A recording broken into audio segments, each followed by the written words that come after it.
नाही नाही, तू काही काळजी करू नकोस, मी वेळेत पोहोचते. ओके चल bye.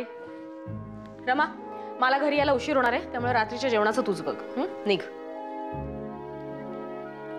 Okay okay, no problem. ठेवा. बरं झालं तू भेटलीस. रात्री आपल्याला पार्टीला जायचंय. माथुर म्हणून आहेत, त्यांची वेडिंग अॅनिव्हर्सरी आहे. आपण दोघांनी मिळून जायचंय. तू तयार राहा. एक मिनिट, मला जमणार नाही.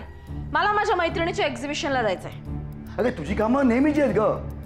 एक दिवस माझ्यासाठी, फक्त एक दिवस काढ. हा क्लायंट माझ्यासाठी फार महत्वाचा आहे. तुला जसे तुझे क्लायंट्स महत्वाचे आहेत ना, तसं मला माझं एक्झिबिशन महत्वाचं आहे. खूप मोठी माणसं येणार आहेत तिथे, आणि I have to receive them, so I have to go there. तुला काय म्हणायचंय? या फंक्शनला मी एकटा जाऊ?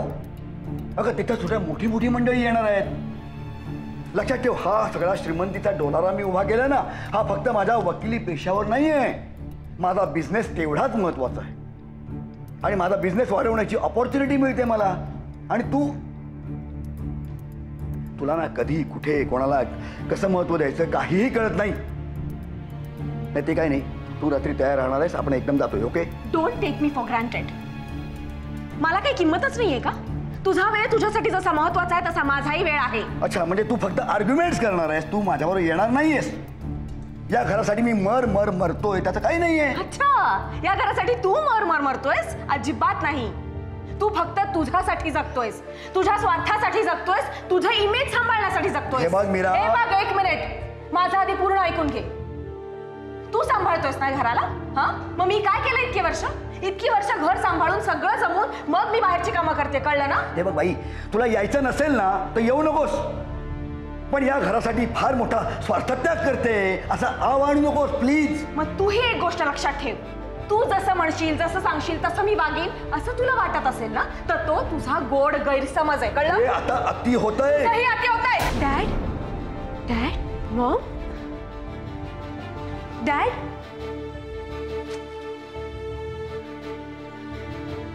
Maugham, mom. बघितलंस केतकी, हे असंच रोज वागतो माझ्याशी हा. केवळ म्हणून आम्हाला तुला लांब पाठवायचं. या सगळ्याचा तुझ्या मनावर परिणाम होऊ नये म्हणून. पण तुला काही कळतच नाहीये ग, तू समजूनच घेत नाहीयेस आम्हाला. मम्मा, मला कळतंय डॅड आता चुकीचे वागले, पण तू पण थोडं समजून घे ना. म्हणजे ते 100% चुकीचे आहेत असं नाही ना बोलू शकत आपण. केतकी, आता प्लीज तू मला लेक्चर देऊ नकोस प्लीज. जा स्टडीमध्ये जा आणि अभ्यास कर.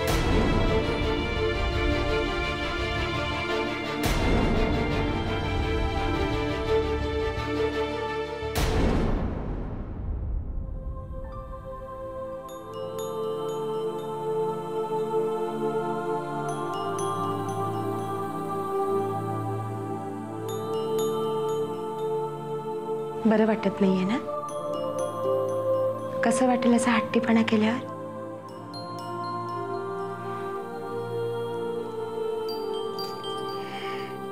देव, खा ना ग 2 घास. काल रात्रीपासून काही खाल्लं नाहीयेस तू. अशाने प्रकृती बिघडून जाईल तुझी, आणि बाळासाठी सुद्धा चांगलं नाही काय. ऐक ना देऊ आमचं. तुम्ही ऐकताय माझं? मी काय ऐकू तुमचं?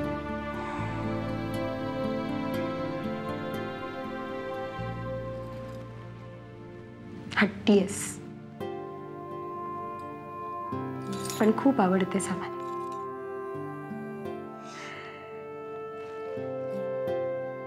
ऐकणार होत आम्ही तुझं, ऐकणार होत तुझं. तुला आम्ही तुझ्या बाळाची आई व्हायला हवंय ना? हो, त्याची आई. खरंच खरंच देव, आता ऐकशील आमचं? खाऊन घेशील 2 घास? नाही बाई, विक्रम जोपर्यंत माझा निर्णय मान्य करत नाही तोपर्यंत मी काही करणार नाही. विक्रम भाऊजींचा स्वभाव तुला माहिती नाहीये का ग देव? कमी हट्टी आहेत ते. उगीच का प्रेम केलं ते एकमेकांवर? देव अगं, तुझ्या तब्येतीचा विचार कर, आपल्या बाळाचा विचार कर देव. बाळाचा विचार फक्त मीच का करायचा?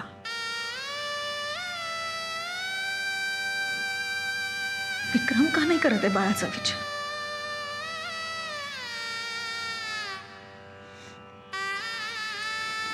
प्लीज वाहिनी, नका आग्रह करू. रखमा घेऊन जा.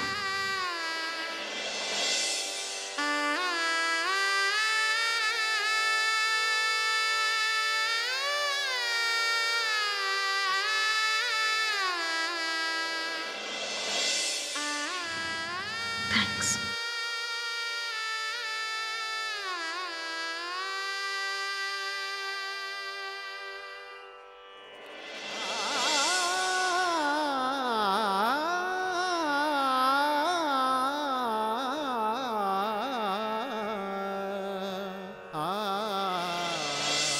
रिक्षा.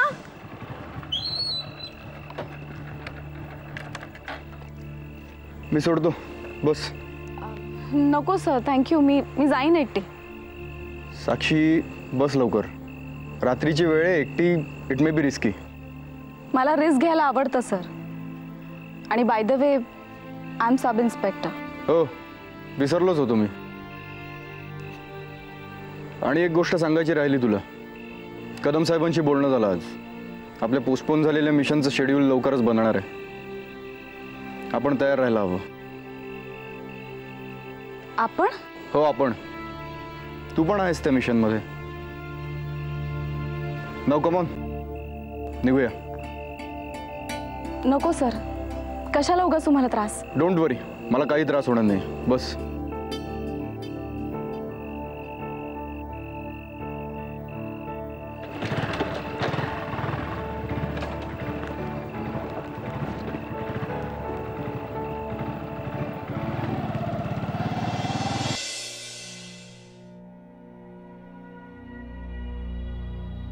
प्रिया वहिनीच्या मनात खरंच काय चाललंय? त्या गोळ्यांची बाटली देवयानीला त्यांच्या खोलीत का सापडली? खरंच जर वहिनीच्या मनात असं काही असेल तर देवयानी चुकते असं आम्ही कसं मान्य करणार? आमचं तर काही चुकत नाही ना. काहीच कळत नाही. आम्हाला देवयानी इतकं आमचं मन मोठं का नाही करता येते?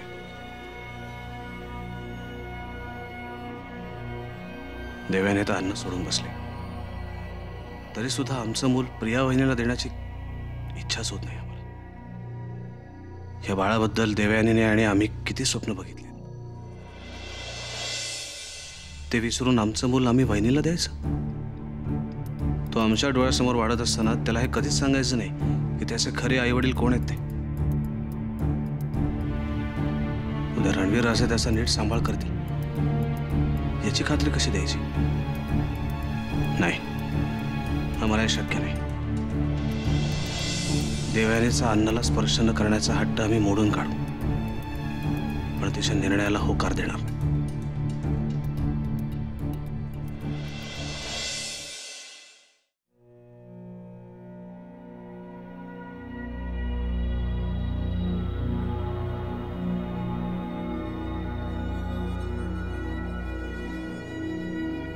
प्रियदर्शन, काय झालं? देवयानीनं काही खाल्लं का?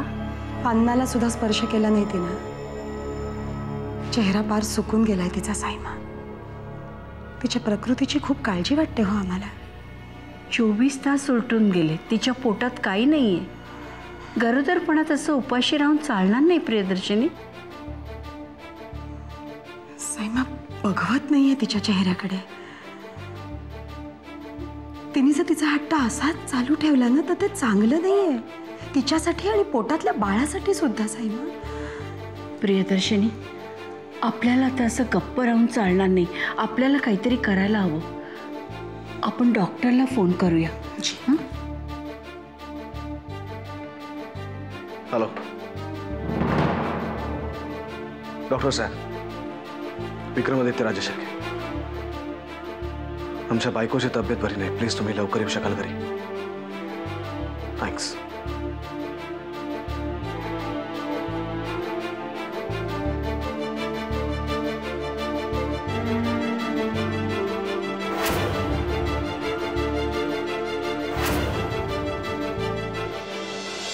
नील, मला साईमांचं वागणं मुळीच आवडलेलं नाही. आजपर्यंत ते आपल्याशी कधीच चांगलं बोलल्या नाहीत आणि आज त्या घरात जेव्हा प्रॉब्लेम झाला आणि तो आपल्याशिवाय सॉल्व्ह होऊ शकत नाही असं वाटल्यावर पाहिलंच ना कशा बोलत होत्या त्या.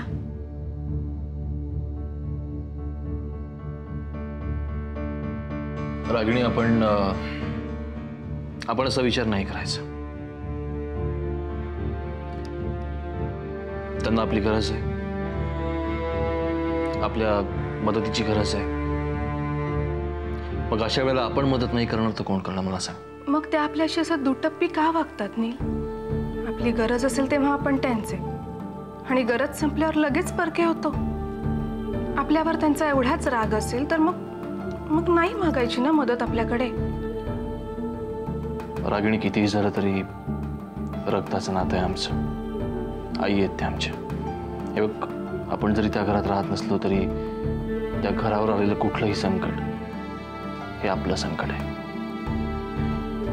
आम्हाला सांग, विक्रम आणि देवयानीशी आपलं नातं नाही आहे का? हे बघ, आपण जरी वेगळे राहत असलो ना तरी आपलं नातं अजून कायम आहे आणि आम्हाला असं वाटतं की ते नातं आपण जपण्याचा नक्कीच प्रयत्न करायला हवा. नील, विक्रम भाऊजी किंवा देवयानीबद्दल मला काही म्हणायचं नाही. उलट त्यांच्यातला वाद मिटावा, देवयानीने तिच्या प्रकृतीची काळजी घ्यावी असंच मला वाटतं. मी जेवढं समजावू शकते तेवढं समजावण्याचा प्रयत्न केला मी, पण साईमा आपल्याकडे अशी मदत मागतील असं नव्हतं वाटलं. त्याहीपेक्षा फक्त कामापुरतं त्यांचं असं चांगलं बोलणं मला जास्तच खटकलंय. नील, रागिणी, तुला साईमांचा स्वभाव माहिती आहे ना. हे बघ, त्यांच्या आशा वागण्याचा जास्त विचार करू नकोस. आम्हाला असं वाटतंय की आपल्या परीने जेवढं आपल्याला शक्य आहे, जेवढी मदत करणं शक्य आहे तेवढी आपण नक्की करूया.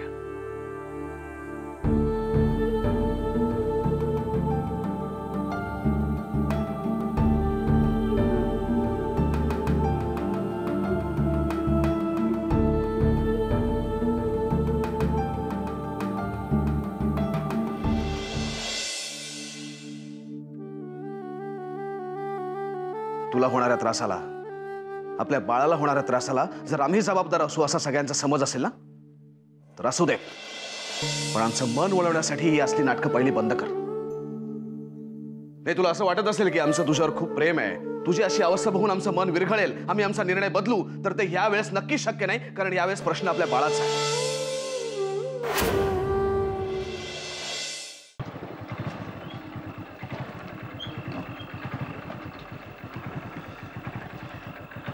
Thank you sir.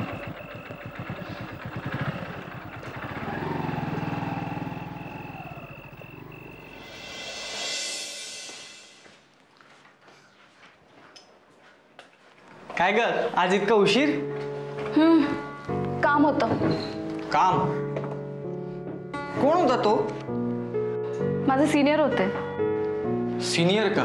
वा, मग रोज येतात का सोडायला? नाही, आज उशीर झाला होता म्हणून आले होते. पिकअप करायला पण येतात? अमोल, तुझा आता अति होतंय. अगं, चिडतीयस काय? आय एम जस्ट आस्किंग यार. मी मोठी बहीण आहे तुझी, हे लक्षात ठेव अमोल. हो, अगं तू मोठी बहीण आहेस हे मला मान्य आहे, पण त्याच्याही आधी तू माझी एक मैत्रीण आहेस, हो ना? सो मला सांगायला काय प्रॉब्लेम आहे? ए, सांग ना, तुम्ही भेटता एकत्र? आय मीन डेटला, कॉफी प्यायला वगैरे जाता? सांग ना. अगं, माझ्यापासून काय लपवतेस? बाय द वे, ठीक आहे तो. हा, आय मीन चांगला आहे. Good good choice. माझी काहीच हरकत नाही, डोंट वरी. तुम्ही दोघं छान दिसाल एकाच युनिफॉर्म मध्ये. Great combination.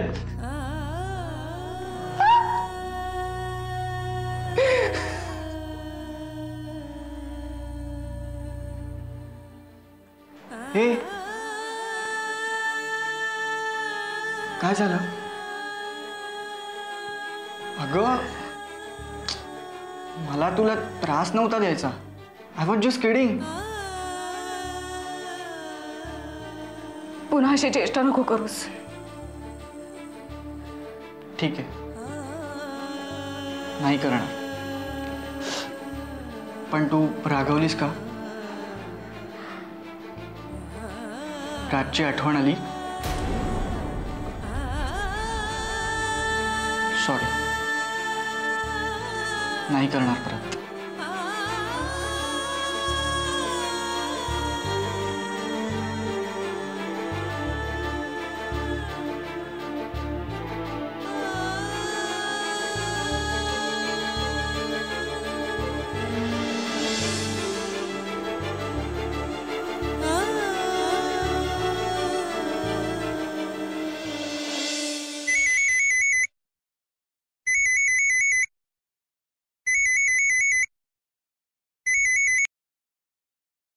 बोला रागिणी वहिनी. आधी मला सांग, तू खाल्लंस का? देव्यानी अगं हट्ट सोड तुझा.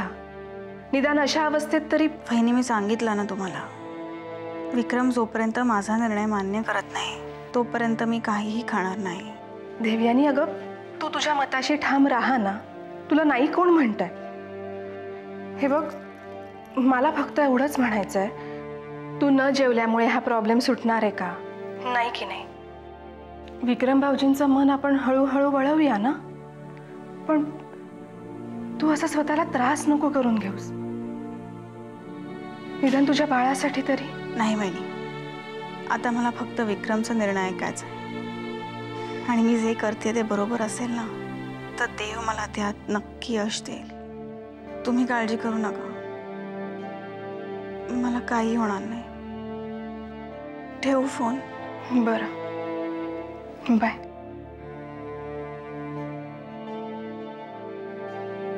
काय चाललंय रे हे? इथे देव्यानी तिचा हट्ट सोडायला तयार नाही, इथे विक्रम भाऊजी त्यांचा हट्ट सोडायला तयार नाही. यांच्या या हट्टामुळे देव्यानीच्या बाळाला काही झालं तर?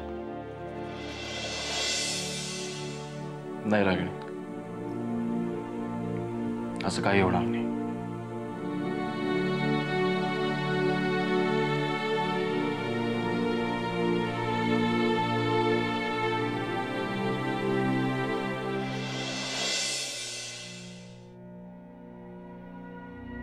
बरं झालं डॉक्टर आपण आलात.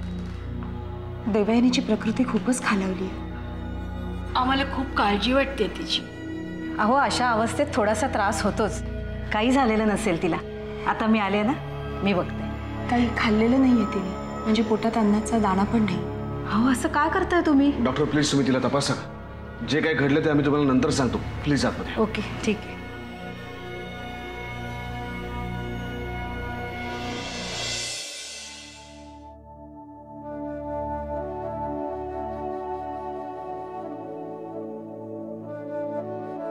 देवयानी,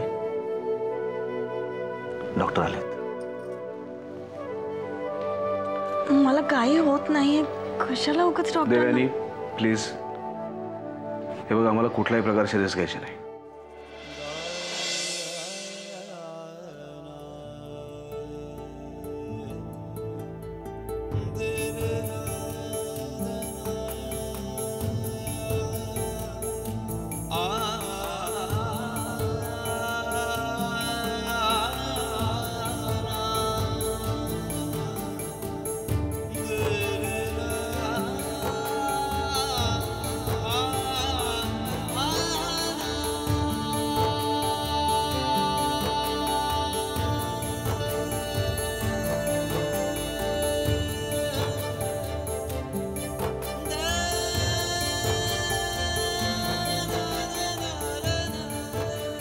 आराम कर, टेन्शन घेऊ नको. सगळं काही व्यवस्थित होईल. मी आता तिला इंजेक्शन दिलेलं आहे, तिला थोडा वेळ आराम करू दे.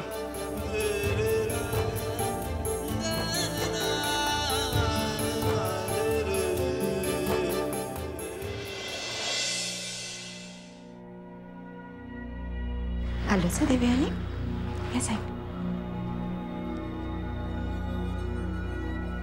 आलो आम्ही त्यांना सोड. पडून राहा.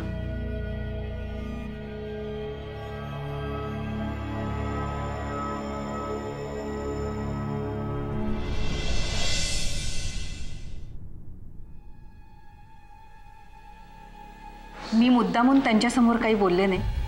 त्यांना खूप विकनेस आलेला आहे आणि हे जर असंच चालू राहिलं तर त्यांचा BP अजूनही लो होऊ शकतो. त्यांच्या न जेवण्यामुळे त्यांच्या आणि बाळाच्या दोघांच्याही जीवावर बेतू शकतं. त्यांच्या आणि बाळाच्या दोघांच्याही जीवावर बेतू शकतं.